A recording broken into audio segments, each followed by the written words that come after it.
Another episode of Beating Alpha. This is episode number 70, and we have Austin Linney with us today, as you're going to see here on your screen in a few seconds. So first of all, I just want to introduce you what Austin is all about and what he's going to bring to the table and to the show today, and what we're going to be kind of covering on the show. So he's a former service industry veteran of 20 plus years, turned serial entrepreneur, real estate investor, performance coach. He's the host of the weekly podcast, Construct Your Life with Austin Linney. So go and find that on iTunes. Make sure to subscribe. When he's not building businesses, growing his expansive network of who's who in the leading industries, providing massive value each week with his podcast or helping his coaching clients achieve a breakthrough. He can be found training for and competing in Ironman Triathlons across the country. That is awesome. We definitely need to cover that. If you're an entrepreneur waiting to start a business, waiting to improve your mindset through coaching, or you just want to have a heart-to-heart conversation of how to overcome the odds, Austin can help you get where you want to go. So definitely, it's a big pleasure to have you on today, Austin. I'm sure we're going to cover some great different topics today on the show. Oh, I appreciate you having me on, man. It actually made that bio that made me actually sound like I do some stuff. So that was exciting. So, well, it looks like you definitely do some stuff, and we need to dig in deeper and see what actually are you doing, because you have a lot of things, in your hands. You're juggling all these things. So it's very interesting. Look, first of all, if we start, service industry veteran of 20 plus years. So can you clarify, what is that? So, yeah. From 17 to 36, I started out as an expo in a kitchen, a bar back. I worked up my way to bartender, and I've worked at some of the best restaurants in the country. And in the last 5 years, I worked for a luxury hotel. I created the drinks, how the high-end cocktails, and I've sold wine for 20 plus years. I used to be a chef briefly. So, kind of the hospitality gene is kind of in my blood. That's what my parents did when they put themselves through college. So for me, it's something that I live on. It's something that I believe in. It's something that I am championing with the new economy, meaning the amount of options that's available for everybody at their fingertips. If you're not creating your clients or your employees or your customers with the hospitality they deserve, they will go somewhere else. So it's a very integral part to the new economy. Yeah. Oh, running. Because yesterday I had a talk with a guy who used to work restaurant industry for quite a long time. I can't remember now at the top of my head, but it's been a few years, more than a few years. And he said 80-hour weeks, and he said that was the best time ever. He said, because I used to deal with the clients all the time, which most of the time they were negative managers, and I used to have set my own goals, and there's all these different things I have to manage, working 80 plus hours a week. So I mean, I'm sure you build in 20 years, you build some solid good habits that help you, in future endeavors in your entrepreneurship journeys.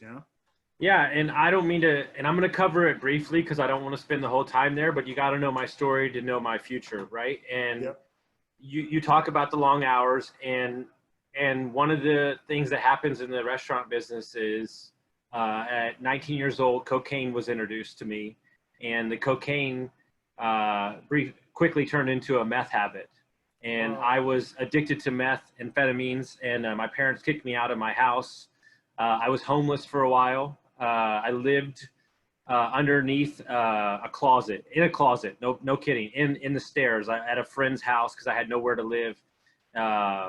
And I lost my restaurant job, and I laid tile and brick in Texas in July. You can imagine how hot it was, trying to save up enough money, trying to kick the habit, and wound up staying up for 7 days straight and losing about 20 pounds. And kind of that was my breaking point when I had enough. So I packed up my crap and moved to Austin, 4 hours away, and kind of kicked it cold turkey, just put it down and said that this was not going to serve me anymore. Now, that being said, that addiction then turned into alcohol addiction, which is very prevalent in the restaurant business. There are, like you said, 80-hour. I was on a regular basis working 90 to 120 hours a week, really laying the hammer down, and you're just trying to come down from the high of the shift.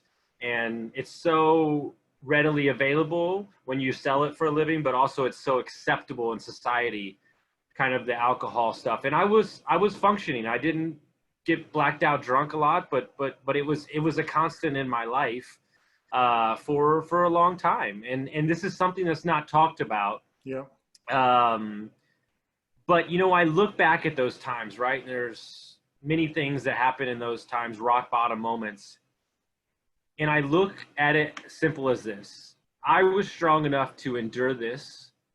And until I stepped up and took ownership of the problems that I was choosing, not anybody else, not blaming it on anybody else, victim mentality, that wasn't until then that could I step up and move out. And it allows me to share my story now to lift up other people. And that's why I'm so passionate about what I do. Yeah, that is awesome. So what I'm looking to find here in this situation, because again, congratulations to turning that into and of course there is not these situations, which is life, things like that do happen for certain, reasons. And there's a lot of people that going through same or similar situations as you did. And again, as you said, I know at least one person who speaks about it, and he's well known. Maybe you heard about Grant Cardone before. Yep. I mean, he's been a drug addict for like 9+ years, and look where he came. Like he came from that to flying private, having billion of dollars like in assets under management, like just crazy life, right? So I mean, it's definitely doable. But what I'm looking to find from you is, how did you where was the point for you going from addicted to the drugs to addicted to the success? Like, what was the switching point? For me, one of the things that really changed my life was 2.5 years ago. I had been looking for a mastermind of entrepreneurs, business owners that dreamed as big as I did, because it was a simple request that my dreams were bigger than the people that were around me. And when I stepped into this group of, 157 people that were getting it, I mean, they were high, successful business entrepreneurs, real estate investors. It was the first time in my life that I saw successful people that were sober. And so I was like, oh, that's an option? Like, I didn't even know it was an option. And because they created that space for me, I was able to remove myself from my addiction. Because here's the truth. There's a quote that you'll have 5 addictions in your life at all times. Make sure you pick them carefully. And so if you notice, a lot of people that do ultra marathons, Ironmans, work out heavily, used to be addicted to drugs or alcohol, because you have to find a vehicle for your addiction. And so I attached the addiction to feeling good. And when I got sober, like 30 days, 60 days, 90 days, I'm like, dude, I feel amazing. So I've lost 50 pounds and 20% body fat in 2 years, because it's like changing my body and stuff. And you're addicted to the success of that. And that's such a greater aspect that you can give to the world, because here's what people don't understand about leadership and sharing your story. You can give advice to anybody you want, but the best way to be a leader and the best way to change people is to lead by doing, to go out and do your life and be your life and be a shining example. Because you can tell people all you want. I can tell my clients all they want and how to fix their life. But until they're ready to accept it and address it, but you can't put that on somebody else. You just have to go live your life. So when I put up a before and after picture of me, obviously that gets the most response because that's tangible. You can see it, right? So the question is you get around these people that don't allow you to be anything but great. And that is an amazing, it changed my entire life. I can't recommend it enough to be in a group like that. Yeah. Okay. So you kind of made these mental, small decisions to go to the side where basically become addicted to success, right? So where does the real estate come in play at that point? Like when you started investing, so why did you decide to follow real estate investing, and what type of deals you started to investing in?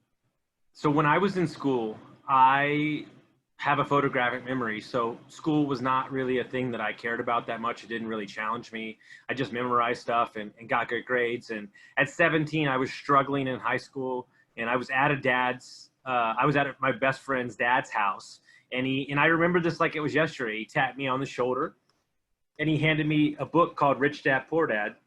And he said, "You're a little bit different. Read this book." And so my dad is a dentist, a very successful dentist, a doctor. So that's what I knew as success in my life is you go to school and you get this. So I read the book and it just flipped the entire switch for me. Okay, there's a way to buy an asset and then be on the golf course. That's all I've talked about my whole life is how can I be on the golf course and be making money? That's like what I envision in my head. So I'm making money as a bartender and I want to do this, right? But mentally I'm holding myself back with limiting beliefs. And we tried to do a deal and the deal didn't go through. And then we tried to do another deal and the deal. So this happened 7 times. So I had 3 deals fall apart the day before closing. And I was just like, I want to do this so bad. I don't understand why this is like, it's not right. It's not happening. And finally I said, no, this is the place. I don't care what it costs. We're going to buy it. I feel like it's a deal. Let's buy it. So we buy it.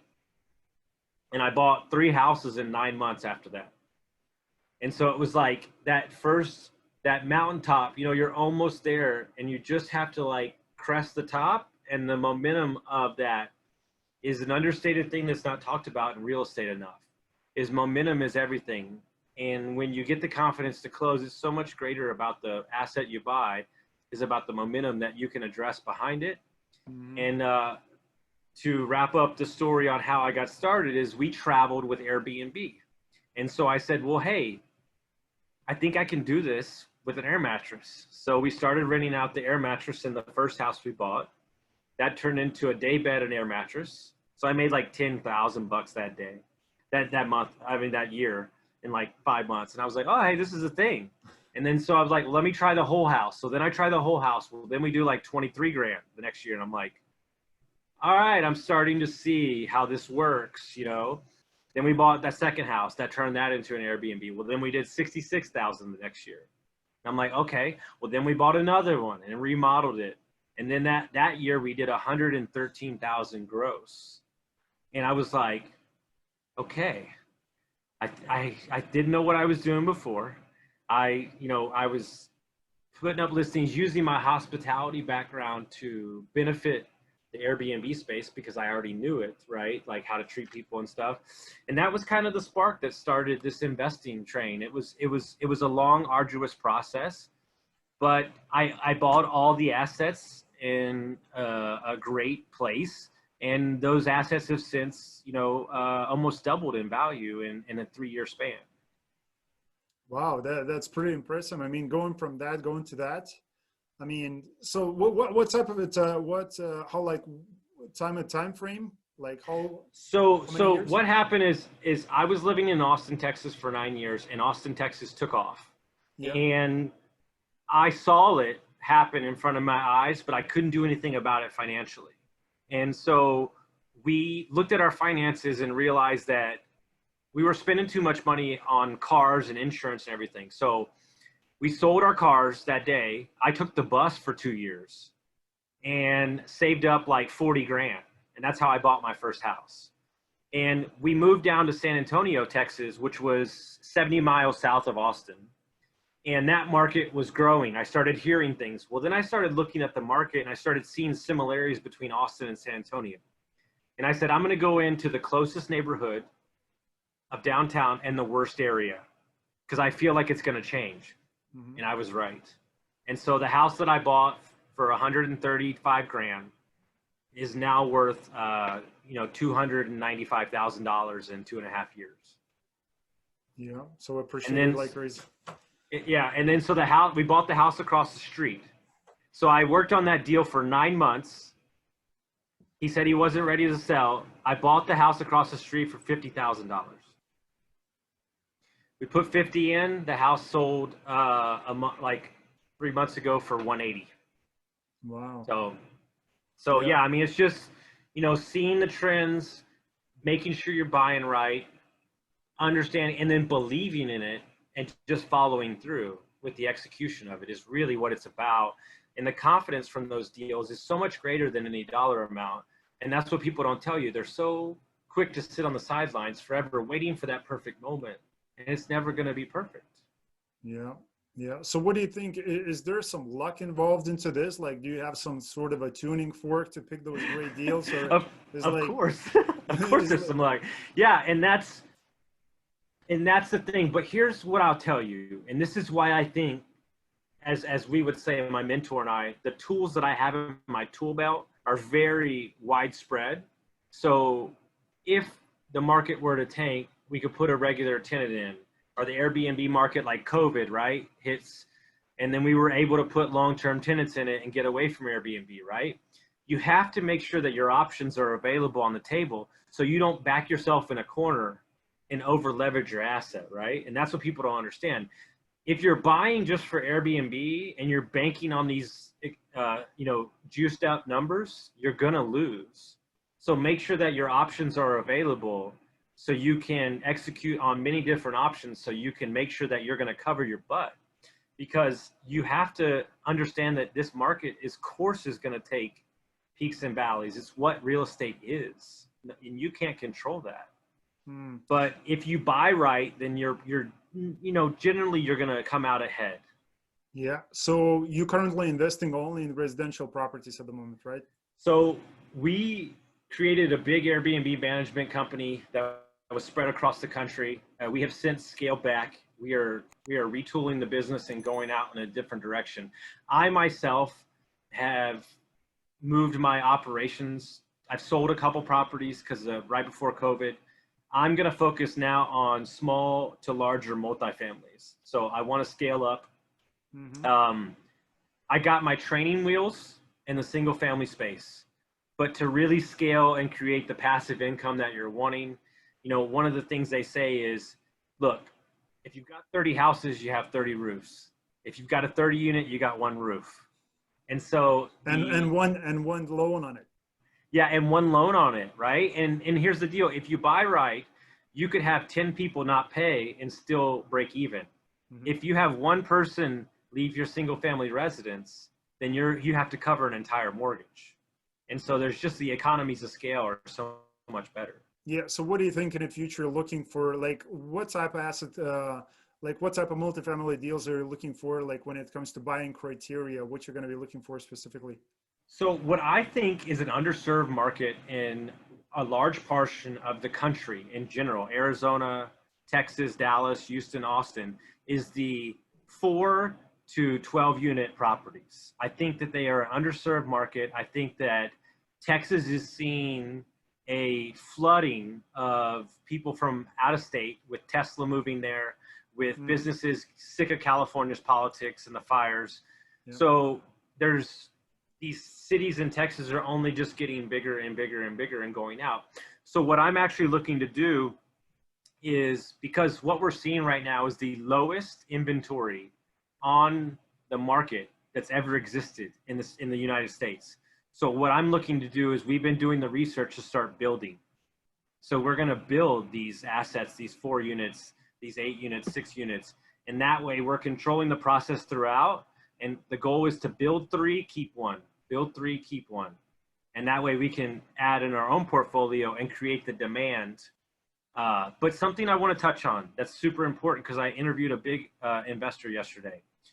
Because of COVID and because of the way that companies are restructuring their workforce, and Twitter and Facebook is not saying you don't have to come back into work. One of the assets classes that people need to be focused on is 2nd and 3rd tier cities, because now people can move closer to their family and they can pay a smaller rent. And I wouldn't say that Austin, Dallas, Houston, Phoenix are your best markets. I would say that surrounding cities, 20, 30 minutes outside of town, could be your bread and butter, and your barrier to entry is so much lower that it allows you a little more wiggle room to mess up. Yeah. And that's something I think people need to be focused on. Definitely, that will be. I don't know. I can say it will be a great approach, and it will be a wrong approach. I don't know. I don't have a say in this business because it's not my thing. Again, I talk a Yeah. lot with real estate investors. We do a lot of business with those, but from a different angle. So, but again, it sounds like a great idea for sure. So, are you going to be syndicating some of those deals, or are you going to be kind of just putting your own capital in it? No, so briefly for about a year and a half, I worked in private equity, lending money to investors. So that really taught me how the money game works and how to leverage debt and stuff like that. So I think initially the first couple properties would be a proof of concept, get the money where we can, give the investors what they want. But after that, I think the initial thought would be to raise the money, to do it, to scale up, to kind of keep it going and stuff like that. And understand that I'm only 30, I'll be 39 soon. These are things that I think about on a larger scale, right? That I want to do eventually. I'm in no rush to do it because when you are going new ground up construction, you know, you really need to make sure that your eyes on the ball because this is an entirely asset class that I haven't been involved with yet. And we had 2 properties in contract before COVID to build, but we had to back out because the financing closed up, the financing markets.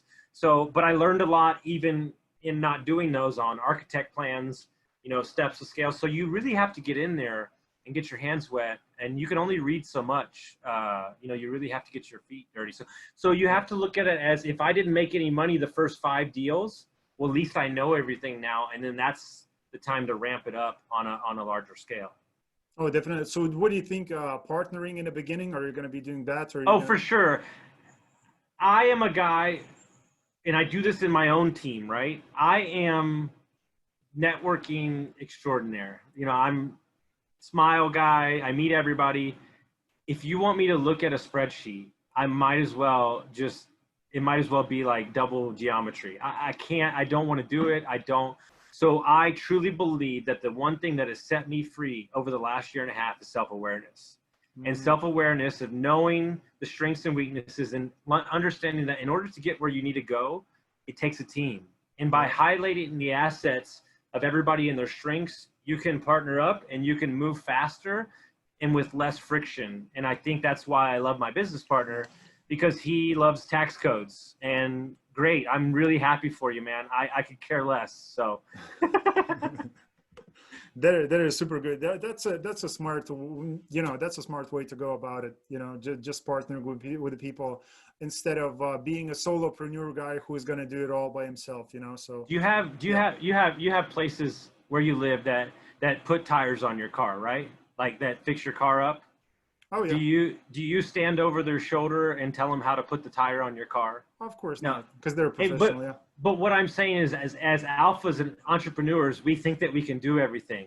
And you have real estate investors that don't know anything about the stock market, playing in the stock market and losing money. What are you doing? Like, that's what financial advisors are for. But we have a tendency to think we can do everything. But by doing that, all you're doing is not allowing your team to grow. You're not allowing them to feel wanted, to feel creative, and they're eventually going to leave you. Exactly. So you know, as the biggest companies in the world, that's what they do. They just hire the best people to make sure that they're better qualified, smarter in any way or shape, you know, possibly, that they can work for them. You know, you want to hire the best people possible. You want to make sure that those people are smarter in those criteria, whatever they may be, tax advantages, you know, construction, ordering material, whatever they may be. You want to hire people who are far more better than you are. So that's the key in any business. And as an entrepreneur, isn't that what we're after, right? Isn't that what we're after, is creating an environment to be the boss or CEO that we always wish that we had? And I am growing a business, right? And I might not pay the most, but my people love me because I work for them. They don't work for me. And by having that attitude, it allows them the freedom to make mistakes, to create the space. I told my assistant, this is a true story. I said, hey man, you know, I don't have like a timetable that you need to be at work. Like if you want to work at 4 a.m. and you want to work till 2 in the afternoon, I don't care. I said, why have you not created the boundaries to get the work done when you want to? Because when we get really busy, that's going to allow you to still have those boundaries. And he goes, I can do that. And I go, dude, you can do whatever you want, man. I'm not, if you're getting the job done, I don't care. Right. And so I said, if you want to be done at 2:00 every day, then be done. Like, I had to learn from some bigger guys. I do podcasts on a certain day. I do coaching calls on a certain day, and I leave Friday open. And I can work a little bit in the morning, or I can take some time for myself. But you choose what you do every day. And if you are not getting things done that you want to in a timely fashion, then you need to look at your schedule and your efficiency. Oh, yeah. Because you know what I'm saying? It's where we're at. Yeah. I mean, you can work at night. If you're a night owl, work at night. I like to get up in the morning. So I'm very effective in the morning. About 3:00, I don't want to talk anymore. You know what I'm saying? I'm just kind of like tuned out, you know? That is awesome. This is very solid advice. Again, because there is still this floating around, you know, the word that people say, you know, as usual, I don't have any time.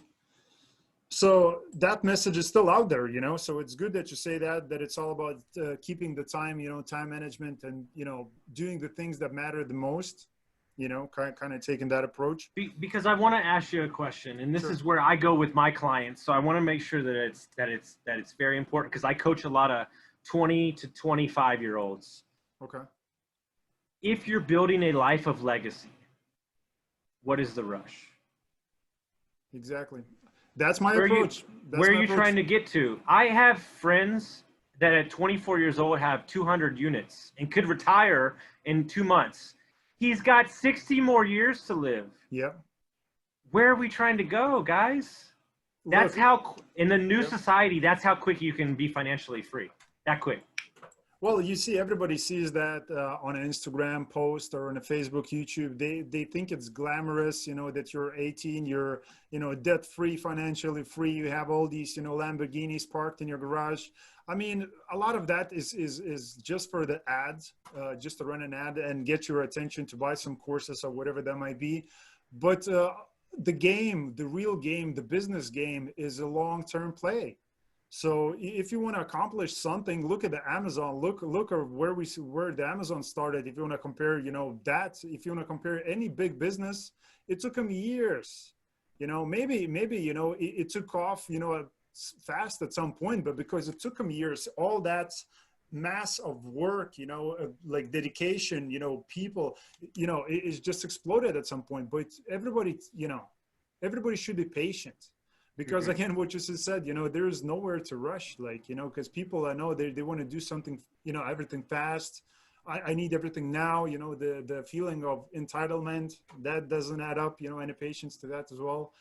But, you know, patience is everything.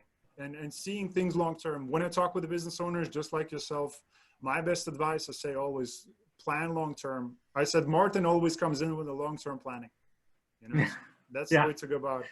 For sure. So what about doing the, you know, the performance coaching? Again, that's I deeply believe, and I can't recommend enough for people to get a coach, because that is such a crucial element to any person's success. And I wouldn't say business success, because look at the people like Michael Jordan who do sports. Like he's the greatest basketball player on the planet Earth, one of the greatest. He had a coach. Like all the people that you can think of in different industries, they always have coaches. So, but how did you decide to take on this kind of responsibility and teach people to follow through, you know, again, on these, as I said, these patterns that, you know, is just not giving them any, you know, good feedback? So my mentor and my coach have single-handedly fast forwarded my life 10 years and basically redefined who I am. And so you have to understand that when you get around people like my mentor and my coach, you know how much we talk about real estate? Zero. I'll talk to you about business and real estate if you want, but we talk about life. Yeah. And what you have to understand is that you have to have somebody in your corner that does not let your BS get through. because everybody else will let your BS slide. What I do with my clients and what I'm after is I'm creating a lifestyle around your business, not the other way around. And we live our life on a scoreboard and we want to check off all the boxes. Yeah. But what we forget to do is live in the process. Exactly. And living is an art, right? It's an art of happiness. It's an art of bullshit. And you have to get through this, to get through that, to be here. And what I did is for like 3 years, I coached for free. My friends, I'm helping them with their businesses. And then you start hearing people say like, dude, you're really good at this. You have an intuitive nature in this. You know what you're talking about. And then COVID hit and I was doing my private equity job. And I was like, the coaching stuff for me was like, I was doing it, but not really focused on it like 100% because I wanted to grow it organically, slowly. And then I got laid off from COVID. And then I was kind of like, you know what? I can choose to look at this as it happened to me, or I can choose to look at it as a gift. And I choose to look at it as a gift to pour myself into something that truly is my calling. And there's no chance, and I say this with the firmest belief in the world, there's no chance that if you work with me, if you're in my vicinity, that I will not make your life better. Because I will not give up. I don't give a shit. Dude, I've been through 30 rock bottoms. So how can you beat me? You know what I'm saying? I've been down there. And what I want to see is I want to see you be a better husband, a better father, a better business owner. Because I don't care if you make $1 million a day. If you're a shithead, I don't want to be around you. If you treat your family with no respect, if you're not a good husband, because it's about being a whole life millionaire, not just a millionaire. And the foundational belief behind spirituality, health, giving back to charity, relationships and business, those are all the pillars that you have to live on. And so I make sure that especially my young guys, especially my older guys that come to me, understand that we're not in a game with anybody else. You're only competing with yourself.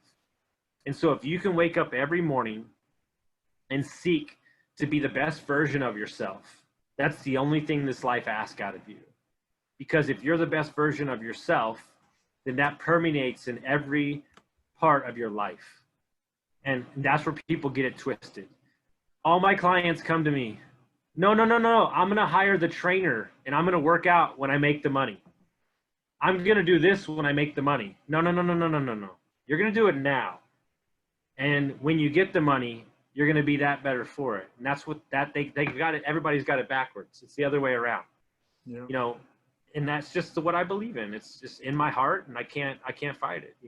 Well, it's definitely, there's a lot of people right now who just need that. A lot of people just need to be told, listen, you need to do things right now, just to keep them accountable. Mm-hmm. Because again, there's millions of people right now who are in a position that they have like nothing else to lose. Let me ask you a question. All my friends, right? You can call 2020 whatever you want. I'll tell you what's happened to me in 2020, so nobody can call me on my crap. I got laid off. A job that was promised to me, I got screwed over the day before I started. I got divorced from a 13-year marriage. I lost a house that had 150 grand equity in it. And I've moved across the country twice. This is in 6 months. And it's the best year of my life. And it's the best year of all my friends' life. They're having the best years financially they've ever had. So life is a choice, and you can choose to look at 2020 as a gift to remove the obstacles of the context of what you thought you should do and finally step into who you are. And maybe this has given you the time to really look at yourself and assess what you want out of life. And dude, here's the thing, and I say this to be almost jokingly. If you want to go captain hot air balloons for the rest of your life because that makes you happy, then go do it. Because the only reason that you don't is because you care what other people think. If you make $60,000 a year and you can go to every one of your kids' soccer games, who gives a shit what you do? People are twisted on the fact of what they think they need or want or whatever. And this year has allowed the distractions to be removed. It's allowed all the BS to be put in the light, and you can choose to look at this time as a gift or a curse. Yeah. And I know anybody in my world is choosing to look at it as a gift. Yeah, because it's all about the perspective. I mean, you know, if you focus on the negative, the more negative will come in eventually, because everything is wrong about me, you know, like, oh my God, look at these problems coming up. Yeah, we'll just change, you know, your perspective. Start seeing what's good in your life currently. That's, you know, it's so simple, but there's a lot of people who don't even know that. So that's what I'm saying. A lot of people just need to say, hey, listen, pick up your ass and go and do something right now. So, you know, just to keep credible, because that's what the coach is for, you know, to push them. I'd love to ask you a question, because I want to hear your perspective. And Gino Barbaro, who's one of the bigger multifamily guys, I had him on my podcast, and he said that people look at investing, meaning coaches, multifamily courses, books, whatever. They look at it as a secondary thing, right? But they will spend the money on Lamborghinis or coffees that are too expensive and stupid shit they don't need. Why, as a society, do you think that we have put such a, like, dude, you cannot quantify the value that my coach has given to me in my life in a short amount of time, right? Why do you think people do that? Well, it's just the way the life is. Look, there is so many things that going on in life. People looking for answers which don't even exist. You know, why do trees grow from the ground? I don't know, but they do. They, you know, providing oxygen. You know, it looks good. Like, I don't know, things just happening in life, and there's a lot of things in life that just, you know, don't look for answers for. I do know that we're born in this life to do something great with our lives, to impact other people, to go and occupy other, you know, planets, like to colonize, you know, galaxies, whatever that might be, you know, think big as bigger as possible. And that's where you stop thinking about the COVID. Oh my God, I don't have a job, you know, so, but we are here for purpose. But somehow there's a lot of people who choosing just to live life, and that's all they do, just to live life. So I don't know why is this happening, but that's the trend that a lot of people follow. But again, this is not the show for those people. Yeah. Because again, the people that are watching this episode and this show, they want to do better. They want to learn more. Of course, there is a few who just came across because of the YouTube algorithm picked up, and they're just like, I don't know what I'm doing here.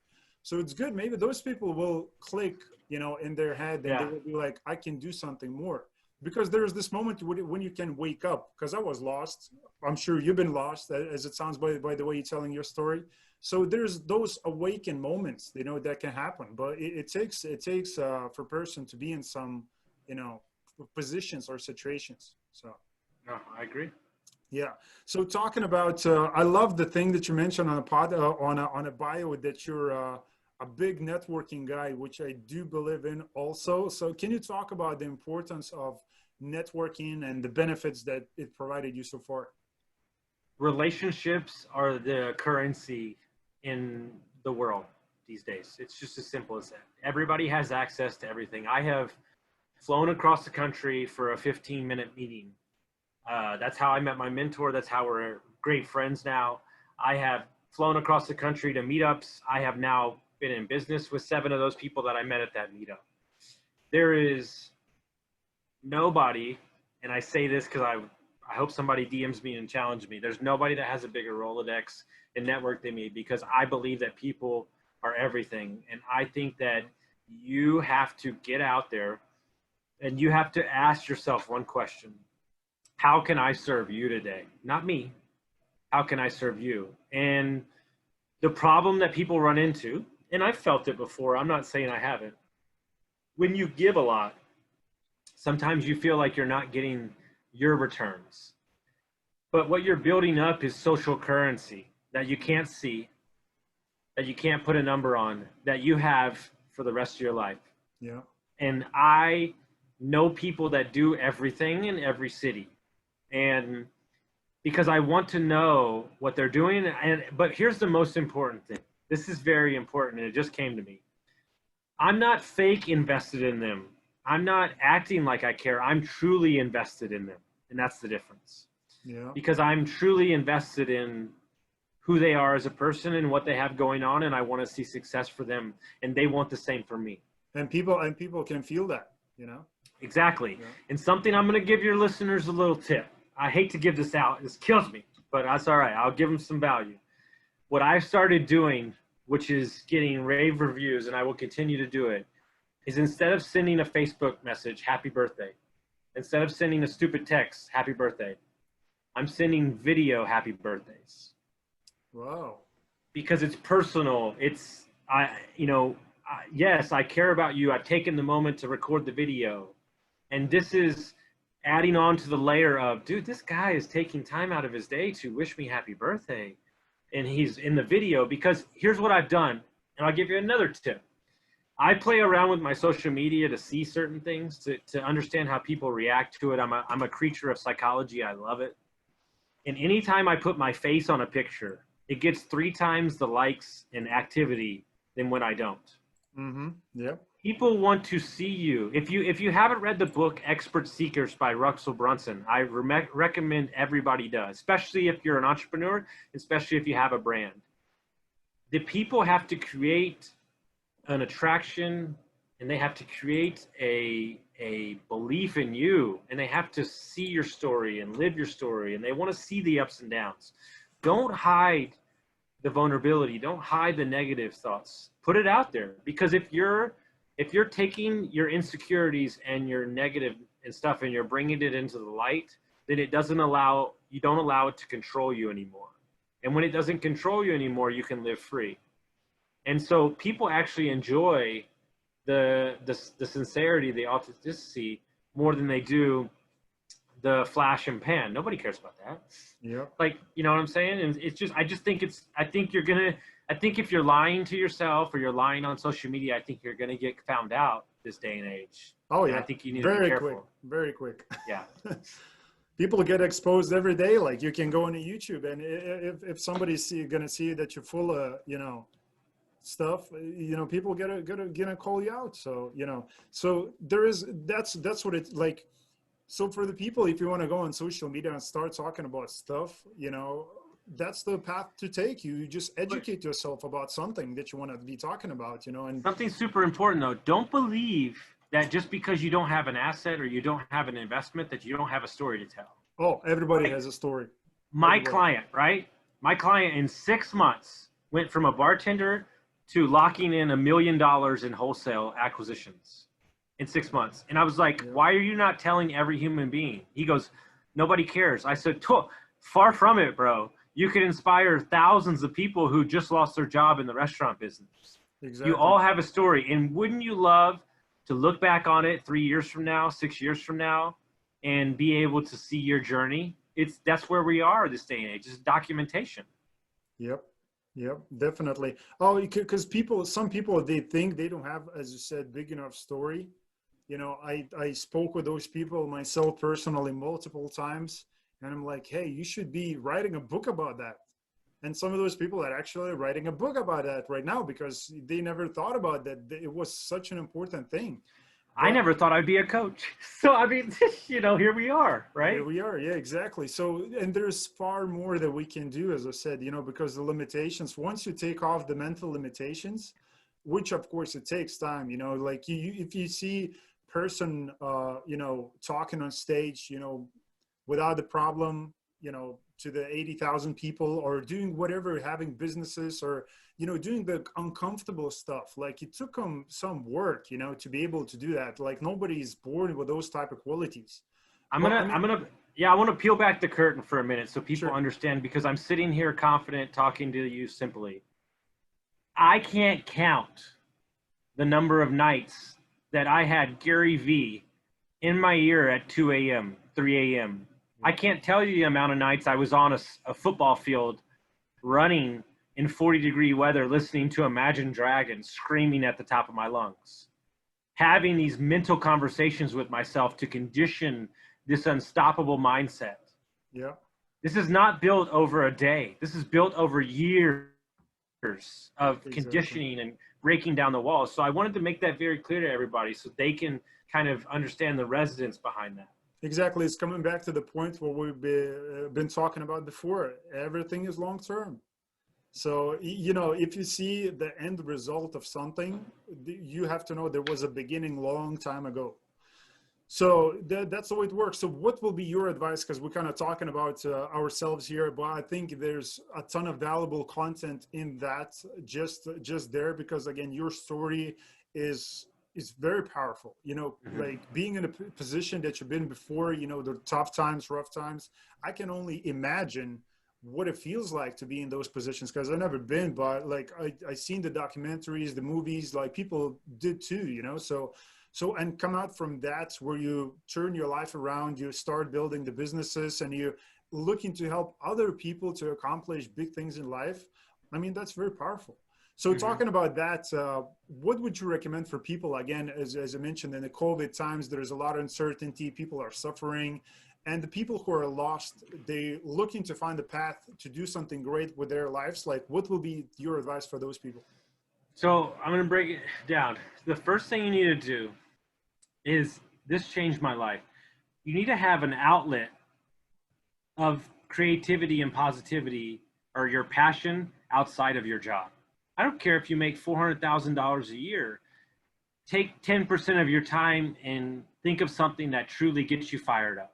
And what it does is, it wasn't, when I was bartending and I wanted to be done for like 7 years, it wasn't until I started investing in real estate that I didn't care about work anymore, because I was so excited about when I got off of work to do the real estate. You have to give yourself those other avenues to get some of that restless energy out, that creative energy that you may not be able to use at work, right? And understand that I truly recommend, and it's not because I'm a coach, I don't care if you hire me, but get somebody in your corner, a coach that's going to hold you accountable. But here's the main thing, is that you have to look in the mirror and you have to understand that you are enough. As you sit right now, no matter what you're going through, you are enough. And the only reason that you are maybe in a bad place, or the only reason that you're down where you are, is because you only know what you know and you don't know. And what I mean by that is that we spend our lives beating ourselves up for not being where we need or want to be, but we don't even know what we need to know to get there. Isn't that sound like the most backwards way to look at it? It's, you know what I'm saying? Yeah. So you have to get around people that have been to the other side, who can show you the way. When I am working out, or when I'm like waking up in the morning, you know what I think my job is? Seriously, it's as simple as this, is to push the mountain out of the way for people around me so they can see their path. That's it. Yeah. We have a life that we've constructed, pun intended, to for context, to make our mother happy, our dad, our spouse, our boss, our kid. And we never stop to ask what makes us happy. People don't know. People don't even know what makes them happy anymore, because they're so lost. And they're just in, because I'll tell you something now. I was in victim mentality for 22 years. You cannot create or be happy in a victim mentality. It doesn't exist, because you are in bunker survival mode. It's not until you flip the switch and get in abundance and be grateful. I don't care if you don't have a job and you haven't got a paycheck in 8 months. You have breath in your body, you have water in the faucet, and I hope you have a roof over your head. But understand that that's all you need. Because at that moment in time, you still have a fighting fucking chance. And that's all we want in this world. I was talking to somebody last night. You know what we really want as humans? You know, the only thing that we truly want in life is possibility and opportunities. That's it. Yeah. We want the possibility to change our life around. We want the opportunity to change our life around. If that's on the table, then we're okay. And I'm letting you know, I'm preaching and standing on my soapbox that is available in the world we live in today. It's all available. And it's always on the table, yeah. I interviewed a guy yesterday, 27 years old, beat cancer twice, had a cocaine addiction, lost 70 pounds, had a roommate die in his arms in a car wreck in college, and they gave him a 4% chance to live.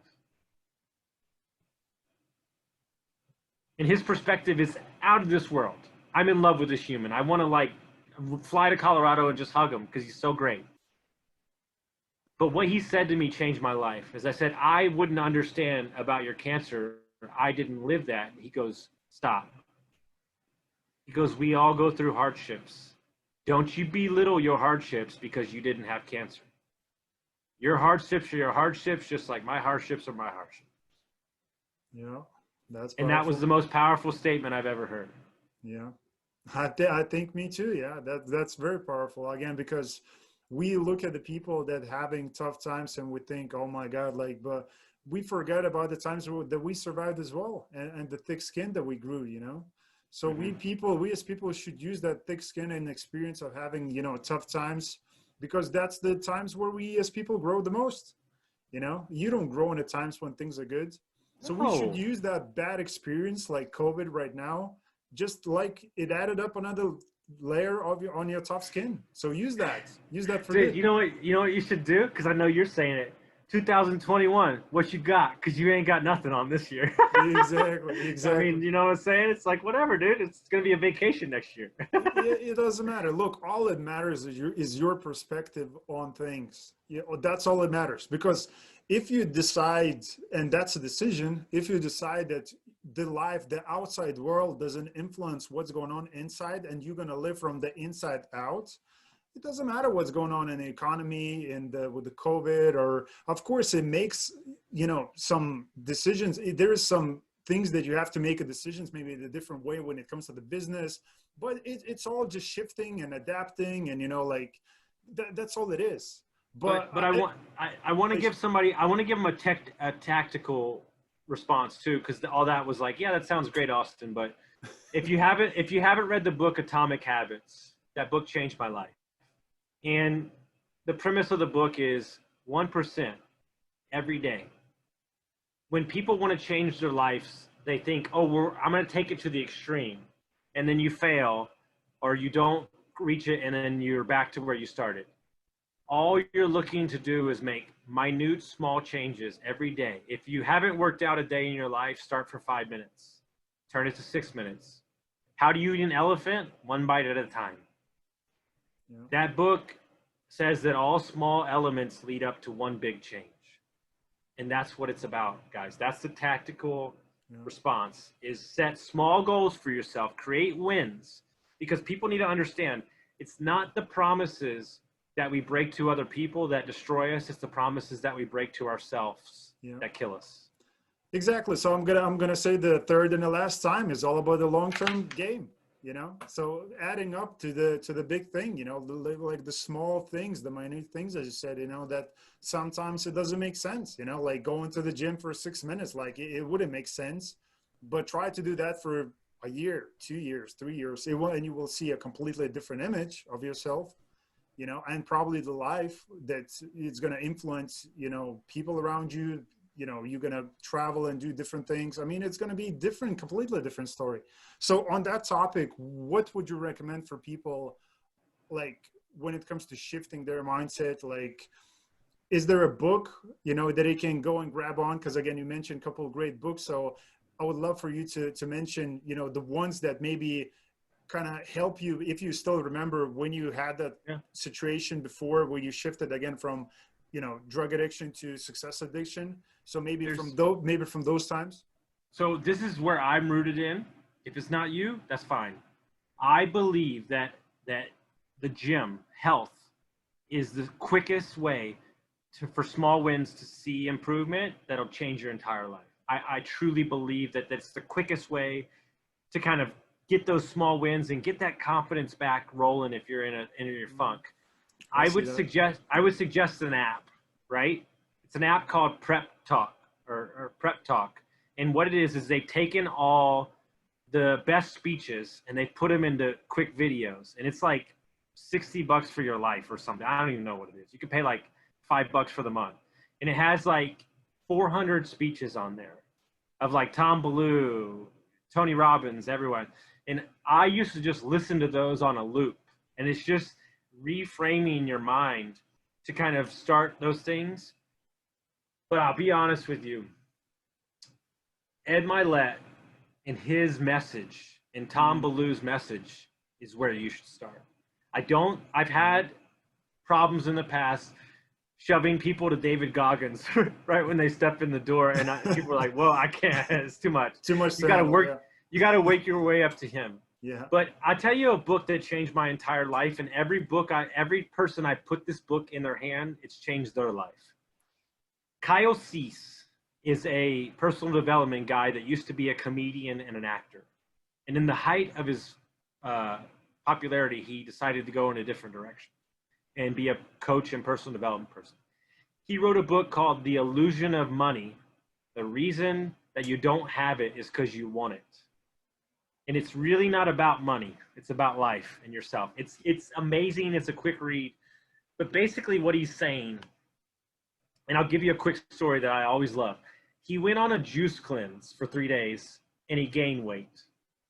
And he threw the scale across the room and said, "What the hell?" And then he thought this, well, what was my intention? My intention was to feel good. I feel great, so then I'm good.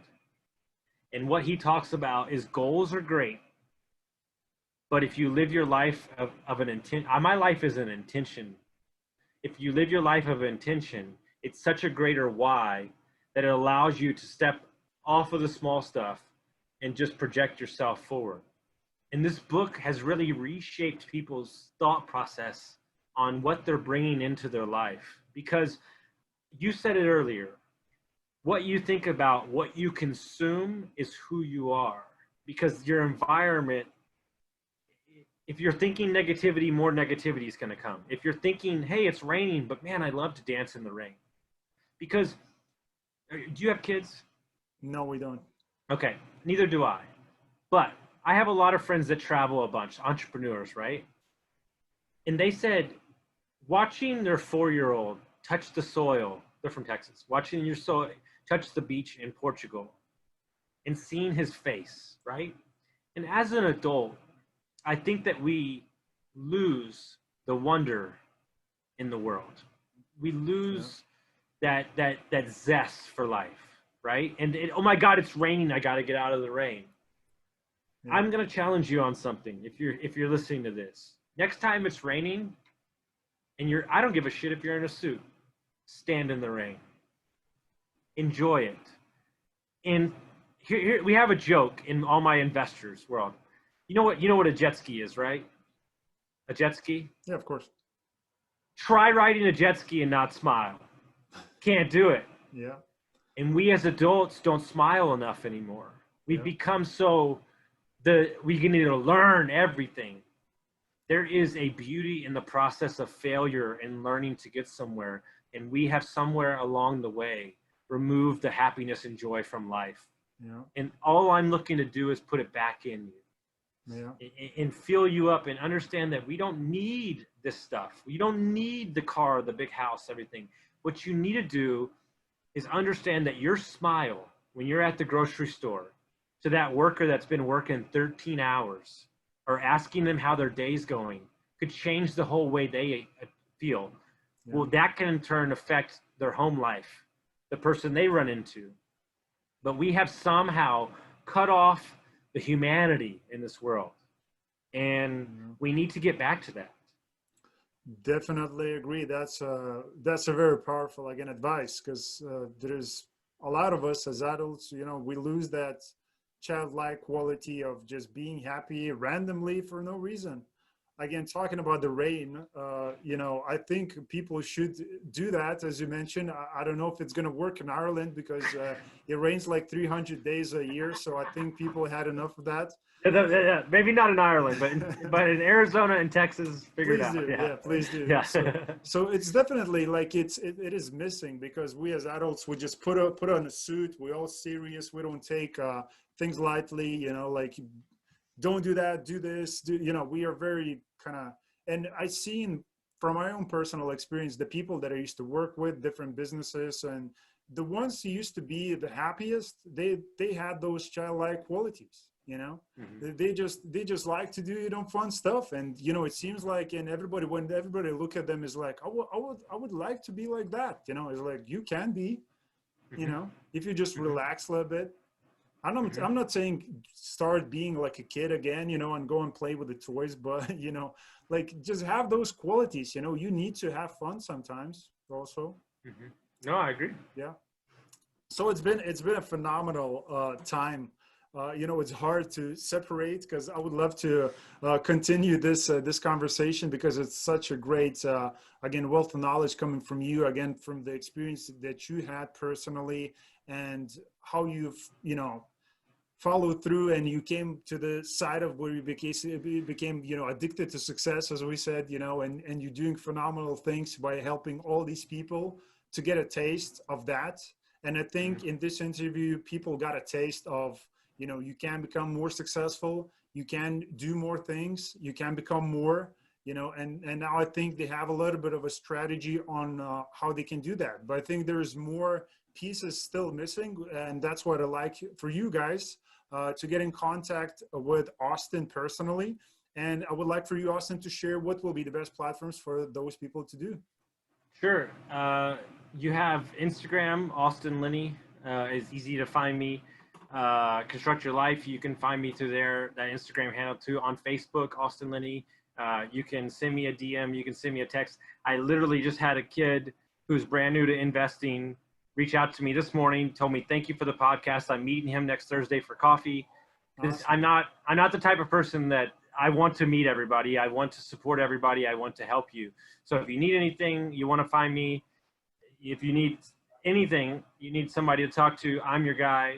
I'm happy to do it. You know, message me, please. I would love to get in contact with whoever wants to get in contact. Awesome. Awesome. It's been a great message. I mean, I enjoyed the show, and I'm sure people enjoyed it too. So if you did, just one thing I want to ask you, share that with your friends, because at the same time, again, during these times, there is a lot of uncertainty, and probably maybe, you know, somebody who is uncertain, you know, about what they're going to do with their lives, and, you know, the job and the business or whatever that might be. Just pass it along, this message, you know, this podcast, share it with those, and I'm sure they're going to find some golden nuggets in this almost an hour conversation that they can implement in their lives personally. So again, I really enjoyed the show today, Austin. It's been a Beating Alpha episode 70 with Austin Linney. Make sure to go and check it out. His social medias, get in contact with this man. I can't recommend enough again. And I appreciate it for the time. And guys, as always, I'm going to see you in the next episode. Thank you.